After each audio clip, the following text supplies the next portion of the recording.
Well, San Diego leaders are coming together this morning to strengthen our city's maritime industry. Ed Linderman is Cesar Chavez Park this morning with more on that. Hey, Ed.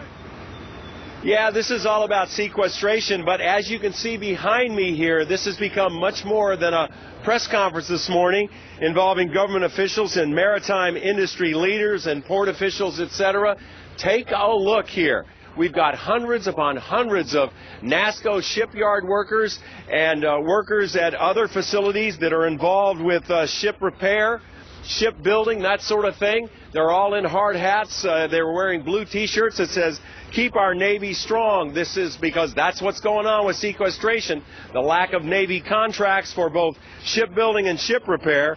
Recall that earlier this week, freshman Congressman Scott Peters joined port commissioners at the nearby 10th Avenue Marine Terminal to discuss sequestration's negative impact on San Diego's maritime industry and the port itself.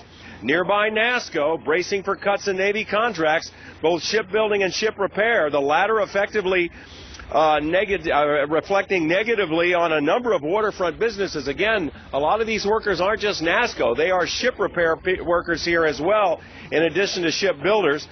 This morning here at Cesar Chavez Park, Peters will be joined by other local officials, another local freshman congressman, Juan Vargas.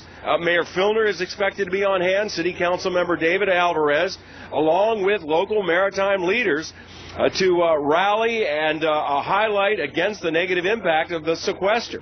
More than 800 businesses along our waterfront and tidelands. Think for a moment just about the 16 hotels along the water. Empty rooms mean layoffs.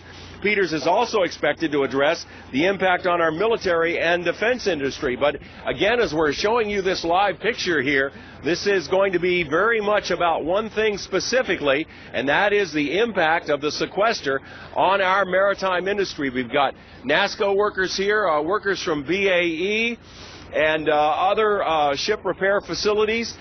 We had certainly heard earlier this week from Peters and the two port commissioners about the impact on NASSCO specifically in terms of shipbuilding, and NASSCO also does some ship repair. But we've got a lot of businesses on the waterfront involved in ship repair, and as you can see, they have rallied several hundred workers here to discuss this whole issue. Letters off to Washington, that sort of thing, and of course we'll have very much more on all of this coming up on the news at 6 o'clock. For now, we're live at Cesar Chavez Park. Ed Linderman, back to you guys in the studio.